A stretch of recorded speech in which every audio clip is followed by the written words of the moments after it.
फ़ायदे का सपना। एक गांव में श्रीदेवी नामक एक औरत थी। उसके दो बेटे थे। बड़े का नाम रंगनाथ और छोटे का नाम श्रीनिवास था। श्रीनिवास का बायां पैर कमज़ोर था, इसलिए वह लाठी की मदद से ही धीरे धीरे चल सकता था। श्रीदेवी को इस बात की चिंता थी कि उसका दूसरा बेटा खुद अपना पेट भरने में असमर्थ है। इस चिंता के मारे वह बीमार पड़ी। एक दिन उसने रंगनाथ को बुलाकर समझाया, बेटा, श्रीनिवास की जिम्मेदारी तुम ही पर है, न मालूम क्या करने वाले हो। यूँ कहते वह रो पड़ी। रंगनाथ अपनी माँ की आंखों में आंसू देख नहीं पाया। उसने कहा, अच्छी बात है माँ, मैं उसे कोई कमी होने न दूंगा। अपने बेटे से यह आश्वासन पाकर श्रीदेवी ने खुशी के साथ प्राण त्याग दिए। दोनों भाइयों को अब खाना बनाकर खिलाने वाली कोई न थी। अड़ोस पड़ोस के लोगों ने रंगनाथ को सलाह दी कि वह शादी करे।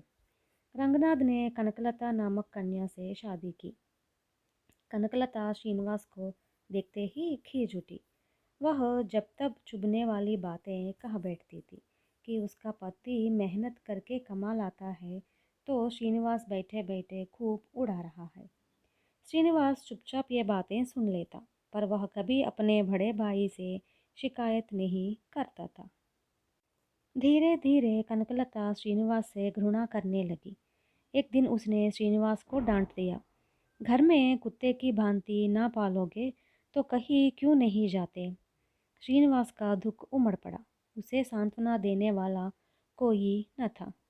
घर की जिंदगी से वह ऊब उठा। भाभी जो खाना खिलाती थी उससे उसका पेट भरता न था, इसलिए एक रात को वह घर छोड़कर चला गया। श्रीनिवास लाठी के सहारे चलते रास्ते में कंदमूल खाते 4 दिन बाद राजधानी नगर में पहुंचा। तब तक अंधेरा फैल चुका था। उसने सोचा कि दूसरे दिन राजा के दर्शन करके उनसे कुछ याचना करे। तब उस रात को वह एक घर के सामने चबूतरे पर लेटकर सो गया। नींद में उसने एक सपना देखा। सपने में उसका पैर लंगड़ा न था, उल्टा उसके पास बहुत सा धन है।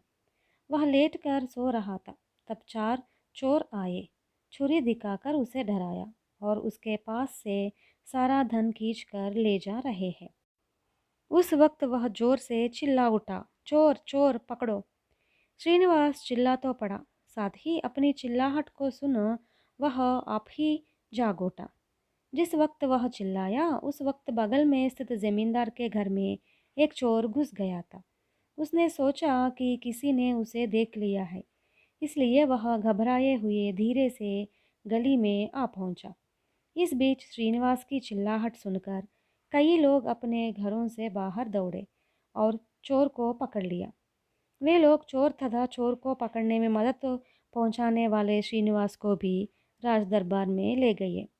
उन लोगों ने राजा को श्रीनिवास का परिचय देते हुए कहा, इसी ने चोर को देखा है, बेचारा लंगड़ा है, इसलिए पकड़ न पाया और चिल्ला उठा।